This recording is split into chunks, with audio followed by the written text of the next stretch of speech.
So first, Absolutely. and I was like, let's dig it all up. Oh, no. True. You'll never guess. So sidebar.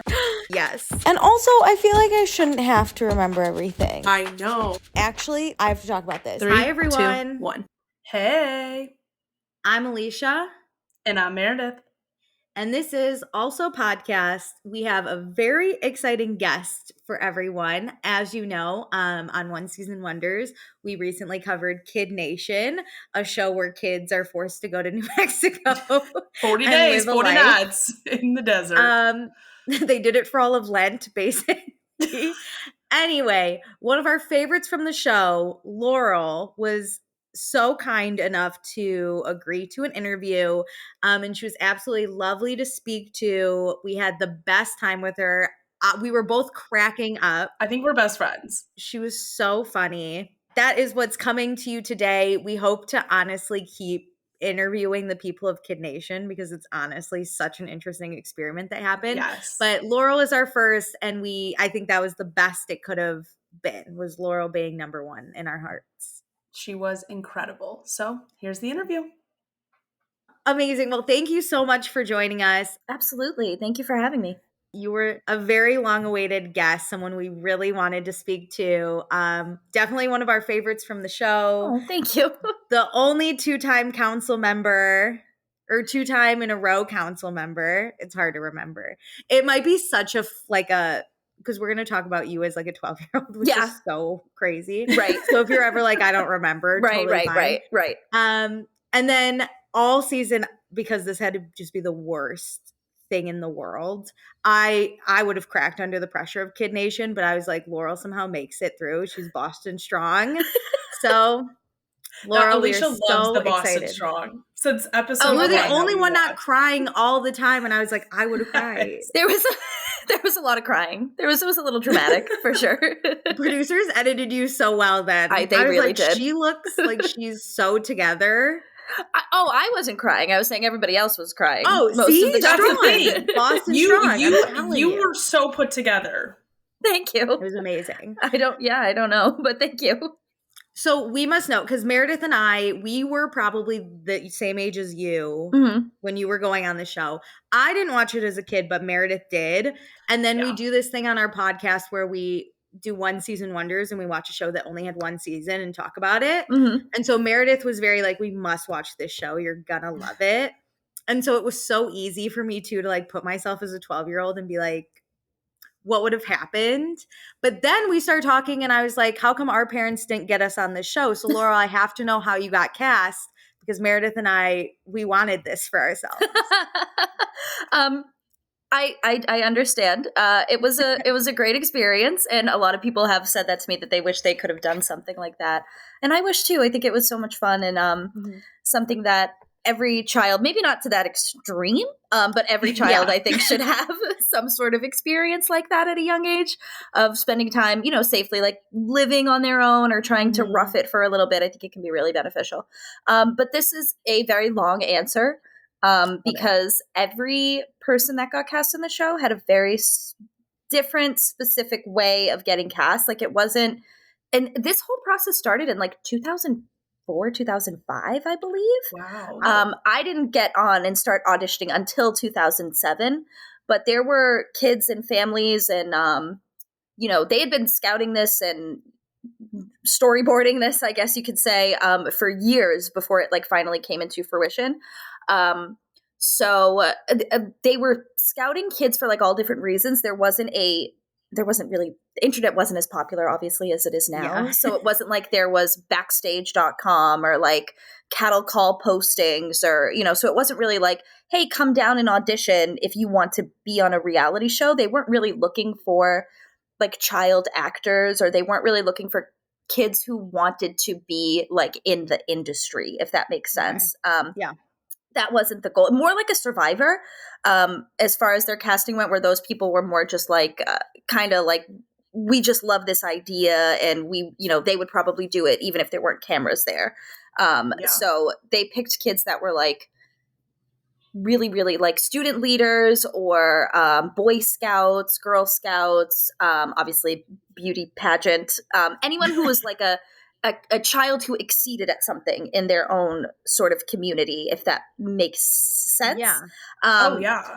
Yeah. So like there's that kid that's, wins the science fair every year, or I think Anjay was a spelling bee champion. Spelling bee champ, yeah. That's how, not looking to be on TV. They were just like, oh, this might be an interesting personality. They were looking for interesting personalities. If more so than like people that wanted to become famous. Whereas now I think that's all reality television is. It's a completely different ballgame, and it wasn't that back in 2007. People will create personalities to get on a reality TV show to get a blue check mark, and that's like their goal. Whereas I think this is just a time that doesn't exist anymore in media and entertainment. Like it just doesn't. For me, funny, I actually grew up doing like acting. I was in theater. Yeah, I was in theater productions. I was taking voice lessons. I was in community theater. I had done professional theater. Sort of like just in my community though, nothing big. And my brother begrudgingly would do it as well. We were definitely like outgoing. The word I use, because it's the only word I can think of to use, is like ballsy. Like we were very like, we had no problem walking into a room and shaking hands with adults and like engaging in conversation. And we were extremely charismatic, and we were like almost politician-y, like, if that makes sense, at very young ages. Yeah. We could work a room. So we ended up, kind of falling into theater and acting. He hated it, of course, but he was really good at it. So he ended up coming with me on an audition. So I went and auditioned for a PBS show called Fetch with Ruff Ruffman. Have you guys ever heard of that show? Oh my God, I have. Yeah. Okay. So I went to audition for that when I think I was 10 or 11, and my brother was like dragging his feet coming along with me to the audition. My mom like made him. And since he didn't care if he got it or not, he went in there and just started saying like unhinged things in the audition room, and the producers loved it. I bet he got it, yeah. And he got cast on the show, and I was devastated. So my brother was on season 1 of Fetch with Ruff Ruffman when he was 12 years old. Okay. And then it had filmed in the summertime. It filmed in Boston on all different locations around the New England area. And I was 10, and it was my summer of going from, I think, 4th to 5th grade, or maybe 3rd to 4th grade. I forget what grade that is. And my mom would take him to set every day. It was like an actual studio where they would film, and I would beg to go with her. And I would just sit on set and like watch the cameras and everything happening. And I loved it. I absolutely loved it. And I kept asking the producers like, hey, can I be on? Like, can I be on an episode? And they were like, who is this child? Like, go, what are you doing here? But advocate for yourself. I was very persistent, and they were like, all right, throw her in. And I got on 2 episodes. I got on 2 different episodes of the show. Amazing. Yeah. And then, so I don't know who I thought I was, but it worked out. And my mom ended up becoming friendly with one of the producers on the show, just like Facebook friends. Facebook had like just come out, and she made a Facebook and became friends with this woman. And then after that, I'm sorry, this is such a long answer, but it's like the only way it makes sense. After that was 5th grade, went to 5th grade, normal year. 6th grade, started off normal. Then on my 12th birthday, which is January 12th. So this is the time period. So it was January 12th, 2007. My mom got a phone call from Kathy, who was the woman she befriended on Fetch with Ruff Ruffman. And she was like, hey, this is such a long shot, but I'm working on this new show. We don't know what it's going to be called yet. We're calling it the Manhattan Project. So that was the name before Kid Nation. They called it the Manhattan Project. Awesome. And I know. And she was like, we have like 38, I think 39 kids cast. We're looking for one more. Does Laurel want to come in and audition? I know she liked theater, and I know she, didn't mind. We just need someone to basically fill the call sheet. They were like, we're just trying to get as many people in here as possible. Do you want to just come in and do it? And I was like, yeah, that sounds really cool. And I had no idea what the show was about. I had no idea what we were doing. I said, what do I have to do? She's like, it's a reality show. So they called me on the phone, and I ended up talking with the producer for like 3 hours. She just asked me questions about myself and kind of similar to this. Like I was just yapping away, and 12-year-old me talking about politics and talking about George Bush and how he was going to be the downfall to American society. Talking about, the Iraq War and how it's a disgrace that we have American soldiers over on Iraq soil. 12-year-old 12-year-old me. I don't know who I thought. I probably just parroting something I heard off CNN. Like I didn't know what I was saying. Amazing. But I sold it, and she was like, "Okay, great. Let's continue this conversation. Come to this studio in Boston. We're gonna continue and interview you there." And like it wasn't an audition. They were just trying to see my personality. Yeah. So I go into this small studio in Boston, me and 3 producers, and same thing, just a camera. And they said, okay, I remember what I was wearing. It was a Hollister pink t-shirt with skulls on it. It felt very cool. Love it. It was in my Avril Lavigne era. And they were asking me, same thing, just like a camera asking me questions about myself and about my family, what I thought, my opinions, my, again, my personality. And they said, okay, great. They called me like 2 weeks later, and February vacation of 2007, which is like in the February 15th to 20th area. They said, okay, we've narrowed this down now to 60 kids, and we're going to fly all of you out to Malibu to come to CBS Studios, and, finish this process. Again, the whole time, my parents don't think I'm getting it. They're like, we just did this because we were bored on a Sunday, and we were like, yeah, let's go audition for a TV show. This could be fun. So it wasn't until I got called out to go to California that they were like, oh shit, like she might get cast. And they immediately were like backpedaling. They were like, nope, you're not doing this. This was supposed to just be like a fun little, interview process for you, exercise. Yeah. Like we didn't think this was going to go anywhere. God. And then my mom was like, you know what, let's take the trip to LA. Like, let's just go. They're paying for it. And so we fly out to LA. We go to CBS Studios, which is somewhere in downtown LA. I don't know. I'm not familiar with California as much.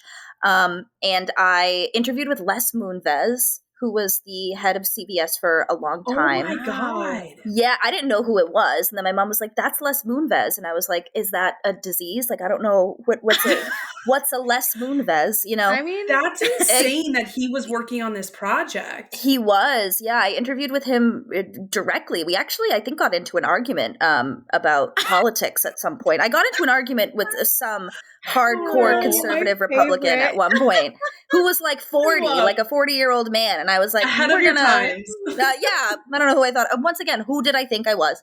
And then that was February. We left. My mom and I are looking at each other like, that was a crazy process. Well, we're never going to think about this again, but that was fun. And then I got the call a few weeks later, and they were like, we want you to be on the show. You're cast. Wow. Yeah. Holy shit. That's so it crazy. That is the longest answer. I'm looking at the time. I think I spoke for 12 minutes. I apologize. That was amazing. Because like you said, like so many people had different experiences, like getting cast on the show. Like we've done some research about a few and like have learned about a few people. So hearing kind of the different stories between them all is fascinating. And your personality shone through immediately, clearly. Like you had to be a front runner, even if like they weren't telling you that. Right.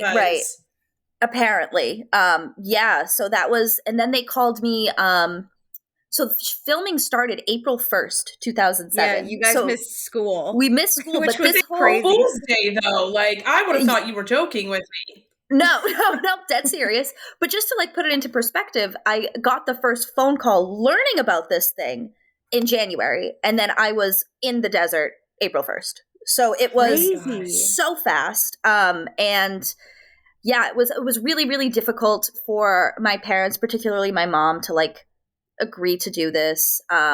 Did you have to convince them? Like once you got the call, what was that conversation like with your parents? Well, I got the call and they were like, no, like we're not letting you go to New Mexico for 40 days by yourself. And because they weren't allowed to speak to me.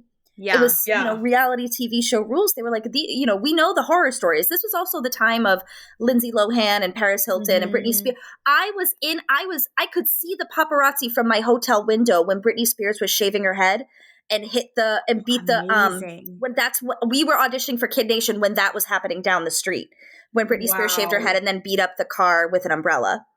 We could see the paparazzi and we were, it was So that all of that was happening while your parents were like, no. They were like, no. No. Like, This could be you, and we can't have that. Like, you're not shaving your head. You're not flashing. Remember when Paris Hilton was like flashing her crotch when she got out of the car? Yeah. Yeah. And they were like, go do your homework. Enough. No. You're like, I'm 12. I was like, but listen to me. Let me do this. Listen. But please. And then I looked at my mom and I said, if you don't let me do this, I will regret it for the rest of my life, and I will resent you for the rest of my life. Whoa. I pulled out the mean, the daughter card, and she was like, hell yeah. Yeah, and she was like, okay, fine. And she let me go very begrudgingly, was a anxiety-ridden mess the whole time. And then even afterwards was really nervous because she said, I am basically giving the world permission to judge my daughter, and I have no control over it. And that's really hard. And she's like, it's not that I don't think that you're gonna embarrass us or do anything. She said, it's not that, but they're savvy producers. They can manipulate the whole situation and make it look totally, she was just really, really, rightfully so, very nervous. In your mom's defense, we watched this as adults, and I was like, it feels weird judging children. It does. It should. It should feel weird. It is. Because, we just since we were the same age, we could judge you guys. But like what was happening on the show, not who you are as a person. Yeah. I kept saying like at 12, I get where they're coming from, and I'd be mad if I was 12. Exactly. And also like I thank God every day that nothing was caught on camera that was too like horrific, because all of us were doing embarrassing things at 12, 13, 14. I mean, if anyone had a camera following them, you would find a moment where you did something stupid or said something ignorant, or because you're 12 and you don't know, so just, I appreciate people having some grace with children. Of course. Yeah. Absolutely. Absolutely. And we actually, like, we watched the whole season. We did watch even the Vice documentary, kind of the dark side. And I know production was kind of brought up into that, especially with like Olivia saying, sometimes they would like taunt you guys and tell you guys to do things. And obviously it's edited where, you guys being told to do things like looting the town isn't shown. And it just looks like you guys are looting the town. And so what was that relationship like with production? So it was, I think, different for every person. I think certain people had different reactions to it, to production and to directors and producers. I think just understood it a little bit more because I had been doing theater since I was 4 years old. So 10 years or 8 years at least, being around directors, being around producers. I had done commercials, I had done voiceovers. So I was used to being around adults. And what I will say is adults in the industry, I think it's gotten a lot better over the years as people have started to talk about it more and more. But there's definitely a line that gets crossed when you have children in the arts, kind of work the arts, but in media, working with adults, because typically kids like that are a little bit precocious, who have like a natural attraction to want to be on TV or want to, they're typically socially mature. And sometimes adults can forget that they are, even though they're having conversations and they're hanging out, and I'm not saying anything inappropriate or anything like illegal or anything like that, but there were definitely some conversations I probably shouldn't have been having with grown-ups. Just about like, we shouldn't be hanging out where this like isn't this. We're a little too buddy and this feels like we're friends. And but I was used to that because that's how it was in the theater world. And it was normal for a 10-year-old to be hanging out with a 24-year-old. And as strange as that sounds, it was just normal. You got the double dynamic of like production versus like the person in front of the camera, and then child to adult. Exactly. Like, both of those are unique relationships. So then to combine them makes it even that more complicated. Exactly. So like I think you said, different it's people nothing illegal, but like morally, what do you feel like, encouraging an adult to do something different on in front of a camera it feels a little bit easier, better than like encouraging a child to do something that they probably want to do. And they're very impressionable at that age. Right. Absolutely. And I think going into it, also, I had watched a television show get filmed and produced like with watching my brother when he was on Fetch. So I knew that like there was a goal at the end of the day, even though it was a reality show, even though they wanted it to be authentic. I understood it was a show.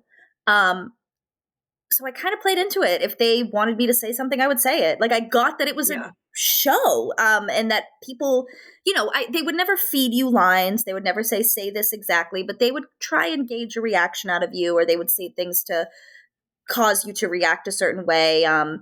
And as I'm older looking back, I now see the issue with that. But at the time, I was like, oh, yeah, they're doing their job. They're trying to make a show. That makes perfect sense. Yeah. 2006 is also so different than where we are in, like, 2024, too. Right. Where at the time, I, too, would have been like, this is fine. Yeah. Like, and I bet a lot of parents, too, were like, yeah, I mean, this is just the industry. It's exactly. We weren't as educated, I think, as we are now. So I look at it differently now. But, yeah, it could toe the line of, this is uncomfortable. Yeah. Speaking a little bit more on like the production of everything, because obviously we only see what's going on in front of the cameras, but like, how was it with, adult supervision behind the cameras? Like, were cameras up 24/7? What was the actual feeling of it like for you? Mm-hmm. So cameras weren't up 24/7. There were no cameras or like hidden or cameras placed in our bunk rooms. So there's very, very little footage of us sleeping in our rooms, which I think is good. Probably good, yeah. Yeah, probably for the best. They would film. There would be camera crews walking around outside and walking in and out of buildings, probably from like 6:30 in the morning to 9:30 at night, I would say. And then production would shut down for the night, and then they would all go back to their hotels, and we would be freezing on the ground. No. In wooden cabins. So were like people there at night though? Like what was that like as like a bunch of children in a town? So tell me if you would be comfortable with this, because now I am an adult and I am actually older than the female producer who was assigned to our let me explain. Okay. Every bunk, green boys, green girls, red boys, red girls, blue boys, blue girls, etc. Everyone attached to your bunk that they never show on camera was like a tiny house that a producer slept in. So I don't know if they had, I don't know if they had experience working with children. I don't know if they were like mandated reporters who also doubled as production crew. They must have had some sort of background with children, maybe working with children in the industry. I don't know. But they agreed to be on set 24/7. And they had in their houses that were attached to our houses, they had space heaters, they had beds, they had big heated blankets. No. I could not do that, knowing that feet away there were 10-year-olds shivering on the floor. Yeah. And they were just like, good night. That's the thing. There were some parts of the production, and we really discussed this when we watched the Dark Side Vice documentary, that, there's I should watch that. I haven't watched that. I recommend.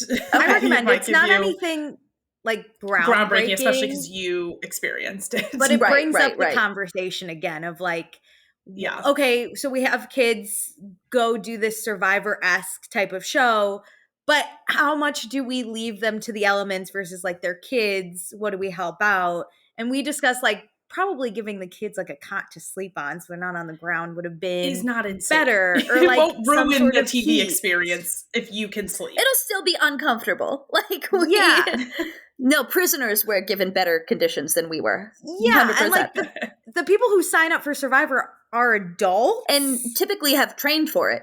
They have trained. They can make fires. They can, want to do this. Yeah, you were like, no, I was doing multiplication, like wearing Ugg boots and going to Hollister. Like this was not. Yeah, and I think even at one point it snowed, and I was like, did they even bring their winter coats? No, we were freezing. So they didn't. They were making this up as they went. Is kind of how I feel. Yeah, because the first few days. So like the first few, I remember thinking the first night, wholeheartedly convinced in my head, I was like, I might die here. Like I might actually die here. It was so cold. I was shivering, holding Taylor as she's sobbing, and I was like, hold in your tears, someone else is crying. Like it was so bad. You're gonna freeze and make me colder. Freezing. And then like over the next few days, there were some changes. We didn't get beds or cots, but some production assistant went to Walmart or something, and then all of a sudden everybody had like sleeping bags. So we went from sleeping on the wood to with a blanket to sleeping on like a sleeping bag. And then we got thermal blankets. So they gave us those, but still on the floor, still. And then the only thing that they would do is once a day, they would feed us lunch. So we would get fed once a day. But it was like a, bologna sandwich and an apple. Yeah. You weren't even getting the production lunches? No, they had craft services that we weren't allowed to eat. Oh my God. Could you see it? We could see it. That's what would be hard is like seeing real food and not being able to touch it. And then like, think of it that most of the producers were around our age. Can you imagine eating churros were everywhere? I don't know why there were so many churros on that goddamn set, but eating New Mexico, a churro, famous for churros. Yeah, looking at like a 9-year-old, like, please, can I have a bite? And being like, there's some porridge over there, bitch. Like it was. Yeah, because that's even cruel to do to a kid who's like eating in normal life to eat it like a churro in front of a child because a child wants any sweet treat. I can't imagine being like hungry because you guys weren't. Well, you weren't starved, but you're starved for like real food. Yeah, and like that wasn't made by children. What was that? Right. Yeah, and what was that like to have to cook every day? So we saw Sophia be like the cook, but was she the one really leading the charge day after day to like make something? Mm-hmm. She was not going to let them starve. She wasn't going to let them starve. And she got it into a routine, got it into a rhythm, taught some people some things, and they figured it out. And every day it was a little like, let's see how this goes. Sometimes you would get on the good side of a producer and they'd, throw a bag of chips at you or something, but that was about it. I mean, that's so harsh. Yeah, Did it's just feel so bizarre. Safe, though? Yes, and like it makes no sense. Like weirdly enough, we also saw though, like I think her name's Divad. She would like fry potatoes and she got burnt, and then like there was the DK with the bleach drinking incident that he talked about on the Vice. It's very dramatized. Special. But then like some of the stuff all of you were doing, it was like jump into this pile of beans like head first and like with open cans, and I was watching it going, this cannot be safe for kids. How are they not getting injured? No. We were. Oh I knew God. I saw a girl in a sling in the background. I Definitely. knew it. I had a boot on my foot at one point. Yeah. What? Yeah. Oh my God. Twisted my ankle. We're the hardest working people on this show. Yeah. That, actually, if you want to hear something crazy, this happened to me about 5 years ago. So I twisted my ankle somehow during the looting thing when they made us all loot and everyone was going crazy. I had twisted my ankle in the chaos. I got a boot on my foot and I never thought about it again. Went to my insurance about 5 years ago. They never paid it. CBS never paid for my little injury at 12 years old, and at like 24 years old they were like, yeah, we'll write it off at this point, like you don't have to pay it. But no, CBS never paid us. What the hell? They just slapped that onto my credit score to deal with in my 20s. Oh my God. I feel like so aftershocks of Kid Nation are still with you today. Yes. I mean, I'm not surprised, but like, yeah. Okay, well, I would love to get into like some fun things that did happen on, because it did look kind of fun. I mean, if I was 12, I'd be like, this is it. How'd you get selected for town council? Was it just because you were kind of naturally a leader, or did they pick kids who wanted leadership positions? So do you remember how that happened? I have no idea. They didn't really tell us. Really? They called me, I'm guessing here, maybe like, let's say March 10th, and said, okay, you're cast. Then they called me like March 15th and they said, okay, we're going to fly out March 30th. You're actually going to fly out like March 22nd because we want you to be on the town council. We picked you and 3 other people to be on the town council. And I was like, so what was that extra time? Like, what did you do during that extra time then? So they flew out me, Mike, Taylor, and Anjay to New Mexico. We stayed at some like kind of shitty motel actually, for like 4 days. And they wanted us to kind of get to know each other, but we weren't allowed to ask each other personal questions. So Taylor flew into New Mexico first. So we had to call her girl 1 for 4 days. And then Mike flew in second, so he was boy 1. I flew in third, so I was girl 2. And Anjay flew in 4th, so he was boy 2. So for 4 days, it was me, Mike, Taylor, and Anjay, girl 1, boy 1, girl 2, and boy 2, walking around downtown Santa Fe with these like 23-year-old production assistants. Oh my God. And they were just like glorified babysitters. Like, you guys want to go mini golfing? Like, we were like, I don't fucking know. Sure. Like, they took us mini golfing. They took us to the movies. We got ice cream. We went shopping at some place in New Mexico. They didn't know what to do with us. I don't know why. Really, I don't know why they flew us out so much earlier, but they wanted us to form they didn't film any of this. Like, they just wanted us to form like a bond, but not bond too much. Why we couldn't know each other's names, I don't know. Because you're like, I can't wait to sit next to boy 2 in the movie theater. Literally. And then finally, after we flew off the helicopter, we filmed getting off the helicopter, and they were like, okay, you guys can introduce yourselves to each other now. And then we were like, all right, hi. Like, it was at very that point, bizarre. Though, Taylor would always be girl 1 to me. She became Taylor. No, she became the beauty queen that didn't kill chickens very quickly, trust me. Taylor is also another strong personality. That is very true. That was crazy. I don't care what anyone says. She is an icon. I think she's a feminist icon, and I think she should be taught in schools to little girls, because I think she is someone that most 10-year-olds should aspire to, because she had no problem, and I'm gonna curse, excuse my language. No, please. At 10 years old, she looked at a 15-year-old boy and said, "Go fuck yourself. I'm not listening to you." That's iconic. That's so true. Iconic. Like, go clean. No. Like, that's kind of incredible. Taylor got on my nerves, but I remember watching that episode and being like, why the fuck are all these older boys bullying this girl? And she's standing up to them. She's sitting there going, I don't feel like it. Yes. Now there was an episode where they tried to like trap her in the bunk room, and we were like, this is going too far. And I think you came in and were like, we're not doing this. We are not doing this. Trap this up. Absolutely not.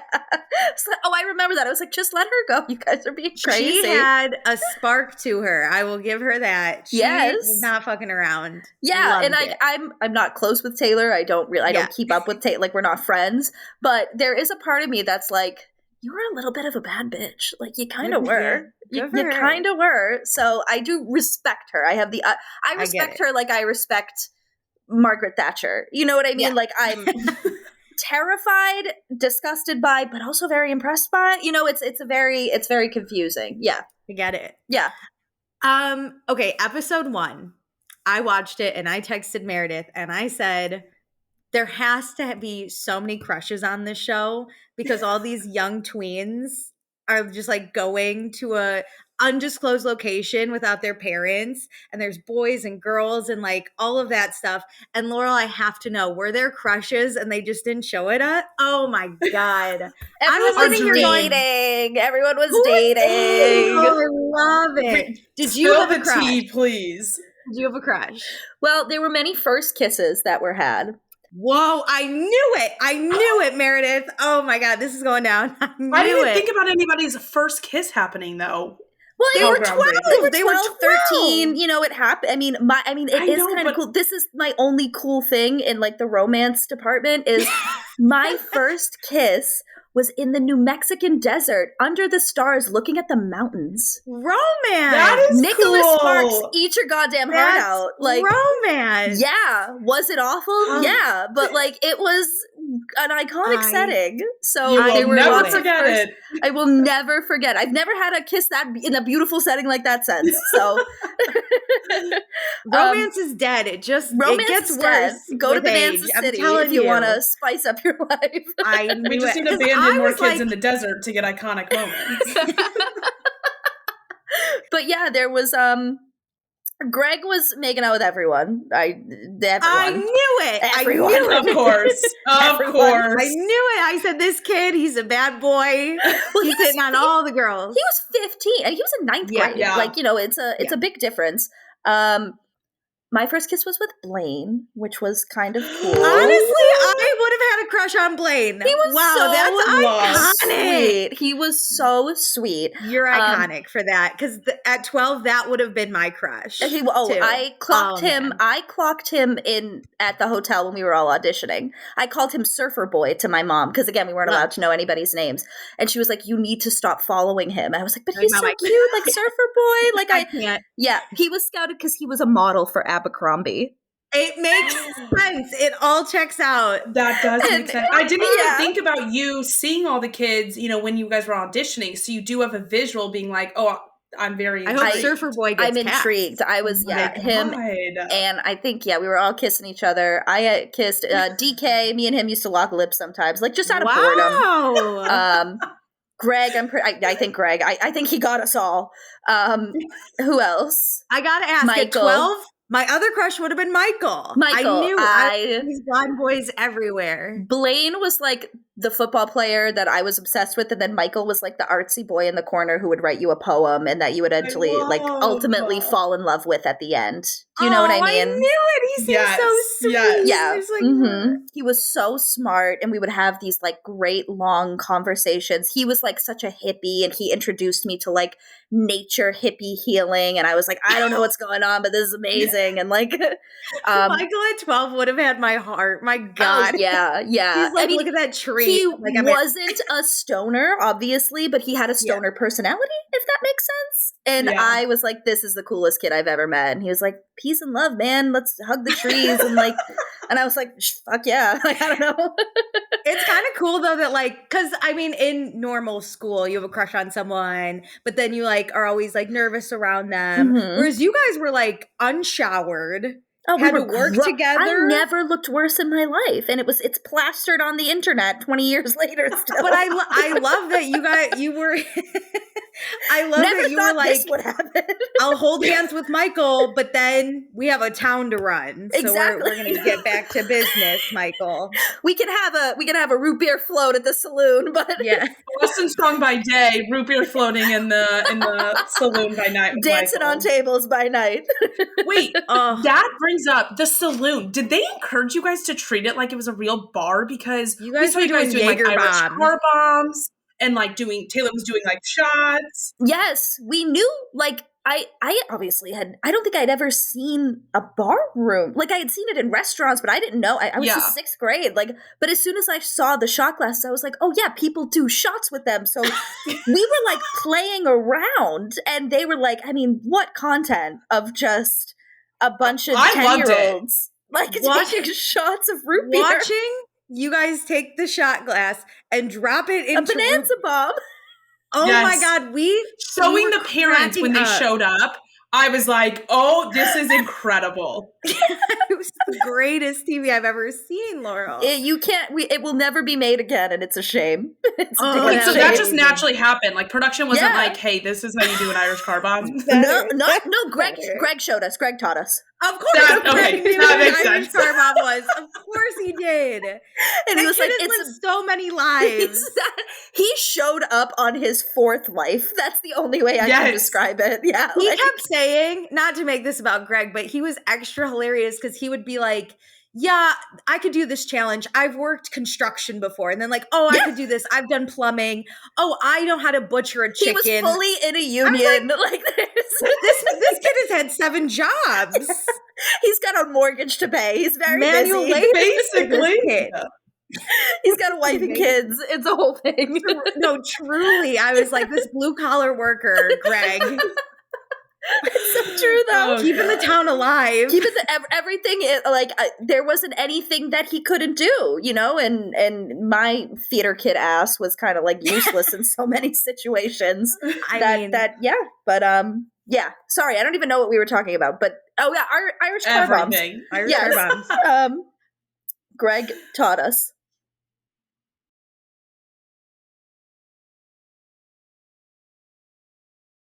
the green team kind of struggled. I mean, kind of. Which is crazy because you guys, that was the team I from the jump was like, that's what I want to join. They got Laurel, Sophia, we Michael, had a great Morgan. team and we sucked. And I was like, they can't do anything. You sucked at competitions. Sucked. Which led into having the worst stuff. Yeah. Right. We were like because I think we were all just like vibing. We were kind of the team that was just like, it was just all vibes. Like we were just peace and love. We got to run the town. We're probably not going to win this. So what? We all love each other. We're going to hang out. And we were like very well liked in the town that people would give us money and people would buy us things. So amazing.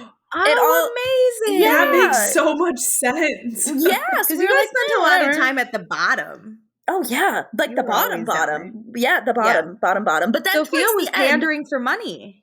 That was very funny, and that was just a social experiment on her part. She just was did that. Hilarious. She might be a genius, honestly. Like she's one of the smartest people I've ever met. She truly was too smart for the show because she's smarter than production. How can I cause drama in this town?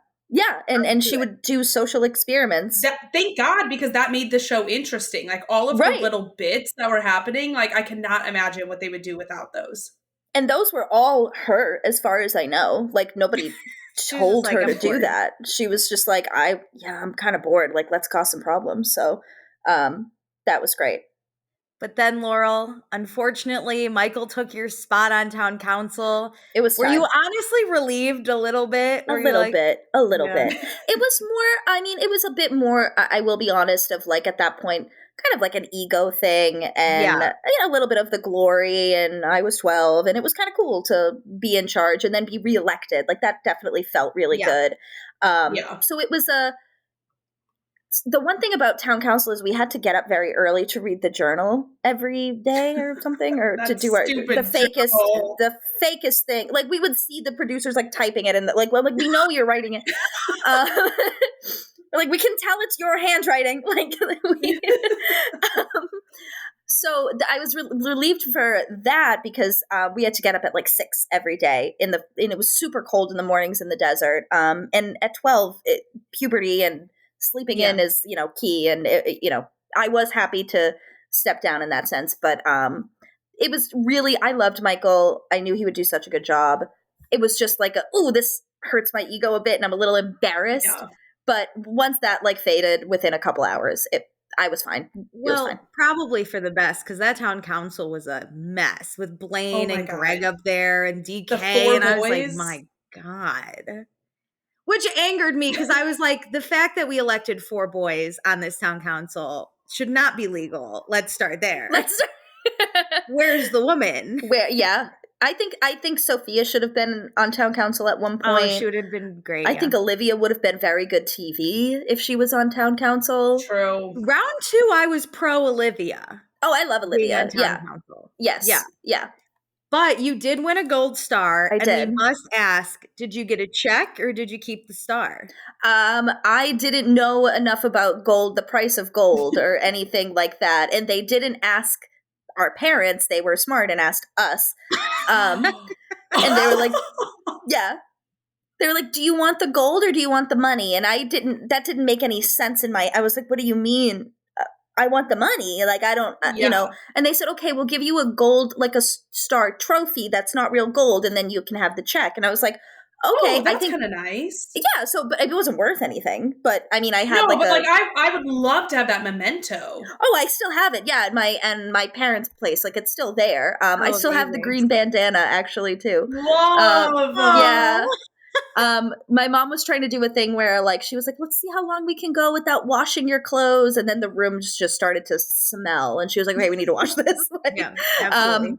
Once I came home and I was like, this might be a biohazard, you really need to wash that. So the bandana has been washed, but yeah, I still I do have like a star trophy and Jared's necklace that he made with you still have that? I still have that. Jared. Yeah. I wondered that because that says Bonanza City 2007. Like those sold out immediately, and like people were like, I'm gonna buy them for my friends and my family, and I was like, I would hold on to that. I'm kind of a little bit of a hoarder. I would hold on to everything. I still have it. We can talk about Jared in a minute too, because he's also iconic. If anyone could look at Kid Nation and be like, someone needs a spin-off show, it's Jared. It's absolutely 100% Jared. He was the best. But yeah, sorry. So yeah, the producers knew what they were doing, although I don't know why they would care. Anyway, they were like, do you, Laurel, at 12 years old, do you want the gold star or do you want a check? And I was like, I don't know, the check. And so I picked the check. Well, I bet they only had so many real gold stars, so they had to get a bunch of you to be like, take the money, take the money. Take the money, take the money, yeah. But a few people did take the gold. I think Alex took the gold. I think Greg took the gold. Of course Alex took the gold. Genius. He knew Alex the price of gold genius. at 9 years old, that kid. Yeah, so I took the check stupidly. No, I would have done the same thing. Yeah, totally fine. Know. So you get back after Kid Nation. Did people in your town watch it, or like at school watch the show? Was it bad? Was it embarrassing? It was a combination. Like, I knew it was coming, but like, I mean, think about it. At this point, I was in 7th grade. Arguably the most uncomfortable year of like your existence. I feel like 13 is just the worst age. It's just awful. And, and I was struggling with like, not struggling, but, going through puberty and trying to feel comfortable in myself. And then going through that kind of self-esteem plunge that I feel like every girl goes through in middle school, where you used to be like, in 5th grade, you were vibrant and full of life and full of courage and and then all of a sudden you start to like grow boobs and you're like, nobody look at me, nobody talk to me.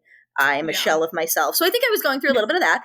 And on top of it all, I was on TV every Wednesday night and everybody watched it. And then I went to school on Thursday morning and everybody would talk to me about it. So I would have thought it was cool. Did no one think it was cool? No, they thought it was cool, but I was still 13 and, I was still like, nobody look at me. And then everybody was looking at me. Everything. Exactly. And, it was just such a weird thing to like try and navigate. I knew I was socially aware enough to know that like, if I was always talking about it, people would not like that. It's true. Like I would have never shut up about it.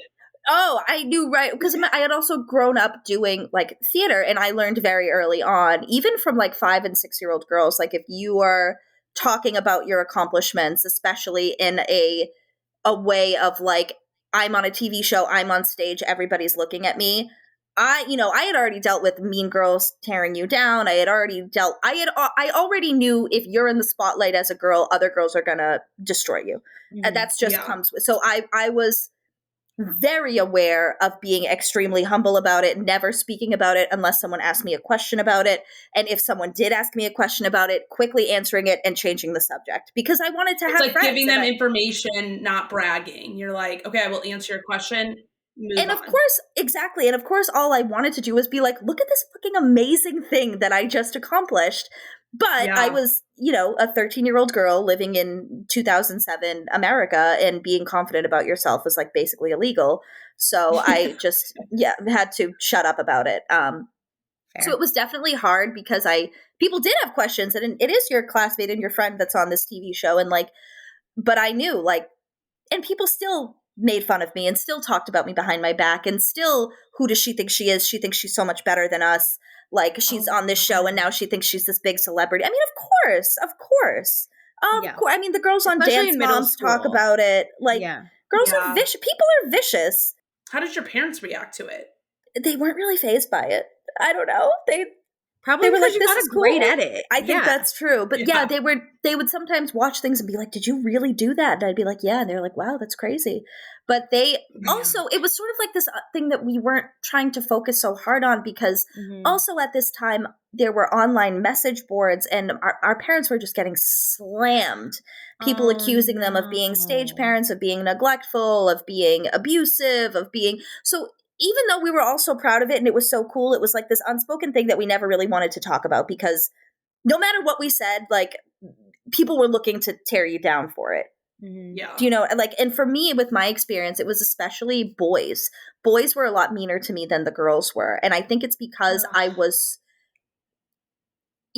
got tormented by a group of boys when that show was on, because I think in their minds, they were extremely insecure. And I came across as this confident girl, and they hated powerful. that. Yeah, and they hated it. You were smart. You took up space, and they hated it. And the people that bullied me after the show was actually boys instead of girls, which I always found really interesting. But yeah, it was difficult to navigate for everybody, for me, for my parents, because it had never been done before. I mean, we were the predecessors to Dance Moms. Like, Kid Nation walked so Dance Moms could run. You know, that was like the second reality show with children in kind of that, you know, in that ideology. But it was hard. It was really hard. And the only thing I do remember from that time was constantly telling myself to never talk about it, never draw attention to it. And if someone brings it up, answer the question, move on, actually ask them a question about themselves. So at least you're, you know, turn it back on them so that that God forbid anyone thinks you think you are better than them. You know, that was like the big thing. That's so hard. It was really hard. It was constant monitoring myself at like 13, 14 years old. It was hard. Crazy. Yeah. And no matter what, you would walk away and people would be like, the fact that she thinks she is. You know, so I couldn't win either way. So it didn't matter. Yeah. Ugh. Kids are brutal. Kids are brutal. Yeah. Yeah. Do you regret doing Kid Nation no. at all? Okay. No. It's the best thing that ever happened to me. We loved you. Okay, great. We are fans. It wholeheartedly shaped me into the person that I am today. 100%. Amazing. 100%. I learned a lot of really good things. Do you keep in touch with anyone from the show? Oh, yeah. I'm going actually to New York City to see Morgan in Hamilton.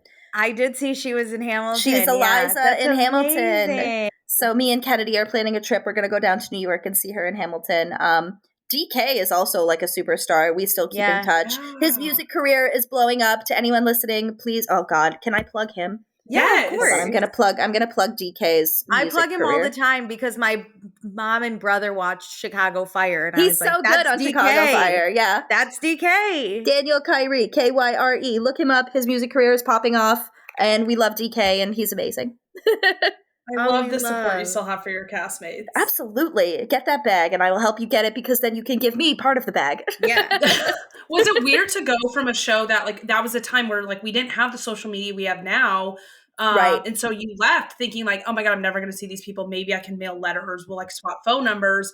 And then like we exchanged AIMs. Oh my God. How was it reconnecting like once we got more connected with social media? Oh, it was fantastic because we all kind of followed each other because very shortly after that, we all got Facebook. So I think I got a Facebook in like 7th or 8th grade. So they were the first people I looked up. And, you know, we've been following each other our whole lives. You know, I've watched Anjay graduate high school. I've seen Hunter graduate college. I've watched Taylor get married. Greg's having kids. Blaine's a fireman in like South. Like we've all been following each other and watching each other for years. So I'm pretty well aware of what most of them are up to.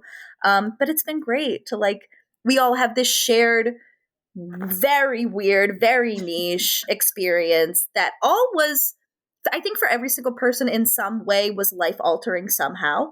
And it definitely made an impact, I think, on every single person, whether positively or negatively. And that's something that nobody else will ever understand. So we all have this, I have these 40 people across the country that we all have this very strange shared experience. Yeah, like link that you have with them. That only we will understand of like, if I look at them and say like, remember the churros, like they will know what that means, you know? No, you don't remember them because we couldn't eat them, but like they were there. Do you remember looking at the churros? Remember the lack of them? Remember none of us getting our period the whole time? You remember that? Because our bodies were shocked. We were malnourished. Oh my God. Do you remember that?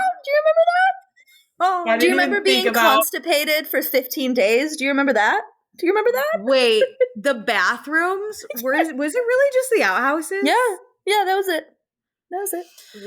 I would have vomited. We got and then we got a like 5 to 7 minute shower after every showdown because a lot of times we would be like covered in beans. Thank or, like, God, because you were covered in beans and sweat and dirt. But and like all I scrub in those minutes because the water will shut off and it is cold.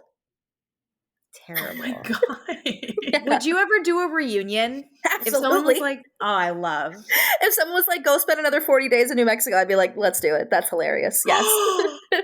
Adult Nation, bring it back. No. Oh, everyone would just be dry humping or killing each other. I'm not quite sure how that would go. It would be shocking. No, because everybody's all over the place on the political spectrum now. There would be blood. That's there would be, it was. No, let's do it. Let's do it. That's so messy. The amount of times that George Bush got brought up on the show, I was cracking up because I was like, these 11-year-olds are like so in tune with the world and like what was happening, which is amazing. The Iraq War was huge. It was all yes, but there was one girl, like one of Taylor's friends, that was like, I didn't like that council member. But he was not as bad as George Bush. And I was like, Kelsey, yes, yeah. Woof. Kelsey was the one liberal in the Taylorette crew. And I yeah, check. She's like, out. Maybe not everyone's horrible. You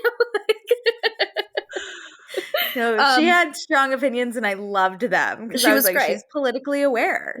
We all had that in common, which I was like, maybe that was kind of a defining factor. Like we all had an awareness of an idea of what's happening in the world. And everyone had very different opinions because it was kind of a showcase of like, if you go into this part of the country, you are going to hear these rhetorics kind of being spewed. Yeah. Like I was from Massachusetts. You kind of got that vibe. Taylor was from Georgia. You got that vibe. You got that vibe. Yeah. Michael was from Seattle. You know, you got that hippie vibe. Yeah. Like everybody was kind of a representation of where they were from politically, education-wise, personality-wise. Mm-hmm. So I think the production did a very good job at that. They did. But we were all just spewing what we had heard in our communities. Like none of these were really our own formed thoughts yet. Maybe Michael and Sophia, because they were like 14, 15.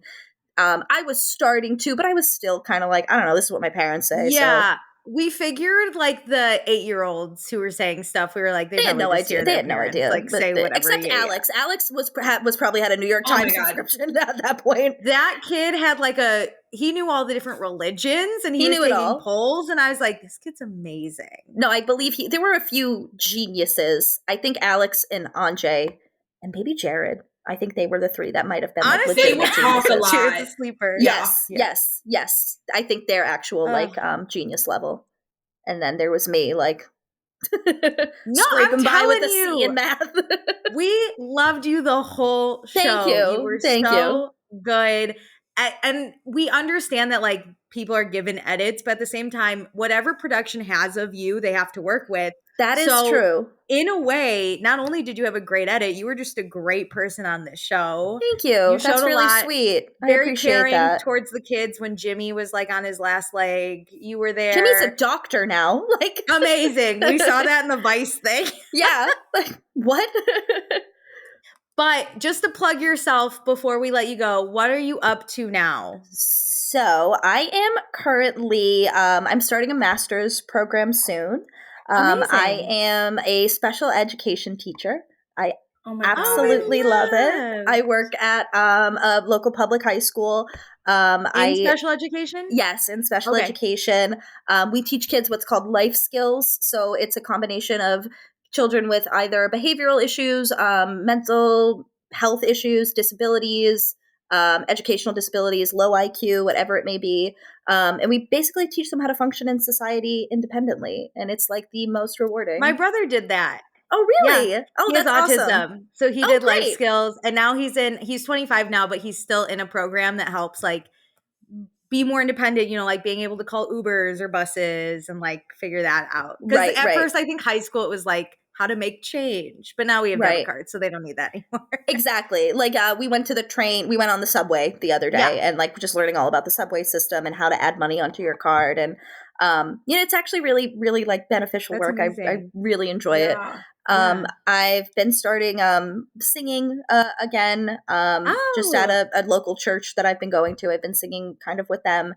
And I'm in a strange period of my life. I'm like kind of transitioning. I was living in New York for so long, and now I'm back here kind of setting my life up again, and it's been going really well. But no, I don't have anything to like plug necessarily. Okay, plug yourself.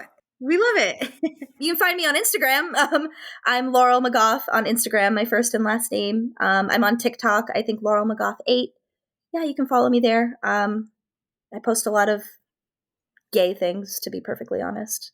Gay content. Yeah, that's I'm obsessed with Wicked right now. There you're going to see a lot of memes posted about that.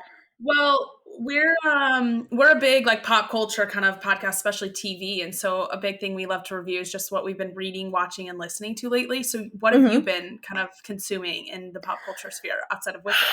Okay, so I am a huge reader. I am a huge reader. And I am going to be such a basic girly pop right now. I've just completed Sarah J. Maas's whole 16-book series. I've read all 16 books. Oh my God. It's all I can. Series? Throne of Glass probably is my favorite one. But listen, Crescent City doesn't get the hype that it deserves. ACOTAR gets too much hype, in my personal opinion. You know what? Honestly, agree.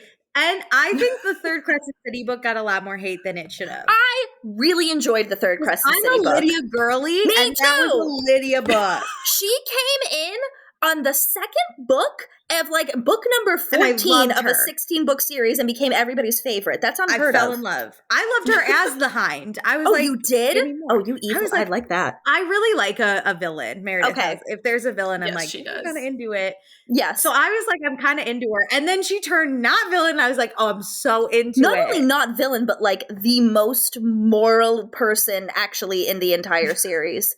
So I've been obsessed with that. Happy to hear it. Reading a lot. I've been reading B.A. Paris books. She writes a lot of thrillers. Yeah.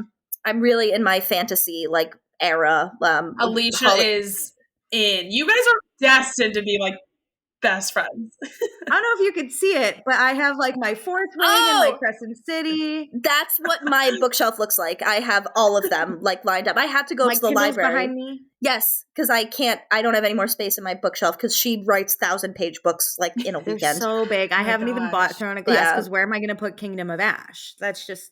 Have you not finished? No, I have, but I want to buy them to have them. And like the book is this big. It's like, I think it's 1,000 pages. Yep. Something like that, like 1,013 pages. I ate them all up. Oh, I read it in a week. That's not normal. Yep. I think I did too. Not normal. So yeah, lots of Sarah J. Maas, lots of reading. Okay. What have I been watching? House of the Dragon I've been watching. Okay, I just finished the John Benet Ramsey new documentary. The one on Netflix, right? The one on Netflix. Yep. I'm not going to put any opinions out on there, but just I will. Know. It was the brother. Oh. That's what I believe wholeheartedly. You said it, I didn't. Related to the documentary, I heard that the dad like paid for that to be made. It's just a PR spin piece. It absolutely is. It makes him look like pretty much. Which I don't know why out of the blue he decided to do that. Because it's not like people were really, I don't know. It's not like it's been in the news recently. Like people always talk about it, but there's no like major spikes. There's no major, right. It's, Ego will always get you. Which is a red flag to me. I've been watching Abbott Elementary. I've been watching the best show. Such a good show. Have you guys watched English Teacher?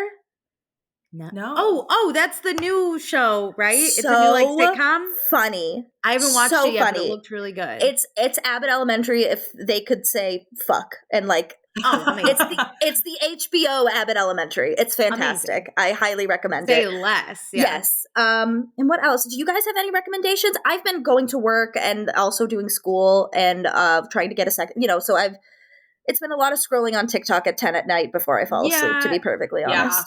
Yeah. Sadly, we're kind of there too. We love reality TV, so anything Bravo, we like eat up. Oh, I forgot my life. Forgot about my entire life. So yeah, Vanderpump, R.I.P. R.I.P. to Vanderpump. Wait a second. Why doesn't Andy have the Kid Nation cast on Watch What Happens Live? I feel like that would be truly.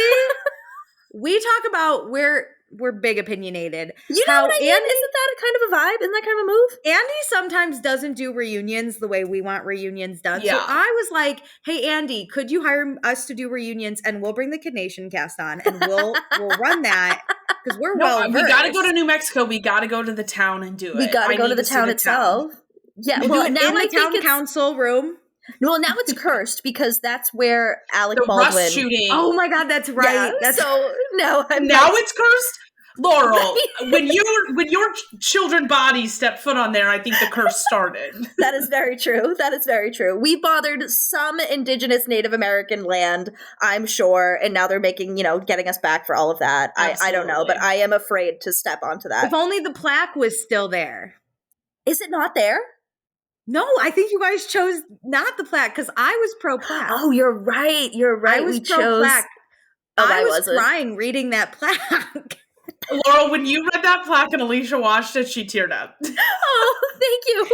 It was so beautiful. It was really beautiful. Plaque. I was like, shut up. Take the balloons. You guys took the balloon thing over the city. It's fair. I get it. The balloons were really cool. That was really, I didn't know when we were ever going to get to go in a hot air balloon again. Totally valid. Yeah. And then I assume listening to the Wicked soundtrack, because that's all I've been listening to as well. That's the only thing I've been listening to. Jonathan Bailey can't do any wrongs in my ears. He never has in his life, and he never will. He never will. But yeah, lots of Secret Lives of Mormon Wives. We went down that rabbit hole for a while. Oh, yeah. Meredith did a whole series explaining all the background of all the Mormon wives. And Where? I still think it's on TikTok. Our TikTok is the best version to find it. I love timelines. In my brain, has to actually timeline it out. She timelined all of them because when this show was coming out, I went, Meredith, who are these people and why are you telling me to watch the show? And she was like, I'll explain. And she just went on TikTok and was like, I'll do it. Yeah, great. So yes, to answer your question, I'm very much a basic girl. I like ACOTAR and Bravo. Nothing new. Welcome to the club. You have met your audience. I'm not interesting. Same. That is not true. You are very interesting. But then also, is it basic? But it's not basic. It's things are popular and a lot of people like them because they're good. It's not basic. Why is that wrong? That's not wrong. I don't know wrong. why people say, oh, I don't like that because it's popular. Well, then you're missing out. It's good. Yeah. You're missing out. Right. Exactly. It's called bonding. It's unity. Why do we hate unity? I don't know. People hate everything. The last time this country was united was Scandival. So I just that was that's an O.J. Simpson moment. That's a 9/11 moment. That's a you remember where you were. March 3rd. Yeah. I remember where I was. I remember leaving. I remember walking down the street and my friend, sending me the link to it and being like, I was in New York at the time, walking down the street, I think I was coming home from work and my friend sending me the link and I stopped dead in my tracks and I saw James post about it and I said, what the fuck is going on here? Yeah. Where were you? Were you in Chicago at the time? I was in St. Louis at my parents' house because I was working remote traveling at the time, but I was at my parents' house for a week. And I remember, I think I sent it to you, Alicia, on our podcast thing, and we both stopped and we were like, we got to talk about this right now. I was immediately signed on. I was on my way to LaGuardia Airport to catch a flight to Chicago, and the worst 3 minutes of my life was when all my stuff had to go through security and I didn't have my phone. And to the point that my phone died before I got on the plane, and I had to borrow a stranger's to be like, can I text my mom to come pick me up at the airport? But really, you were just looking up Scandival? Yeah, I was just who's commenting on what and text. I was in 12 different group chats. We were really brought together as an earth, as a globe, globally, as a world. We were brought together. We were brought together again in 2019 with the end of Game of Thrones, and then it happened again with Scandival, and then I don't know when it's going to happen again, if it will ever happen again. But those were beautiful times in American history. They really were. It was amazing. Well, Laurel, we are so thankful for your time. It was such a pleasure to get to know you, hear about your experience with Kid Nation, where you're at now, your love of all the things we love. Yes, and we're very just so much grateful for you.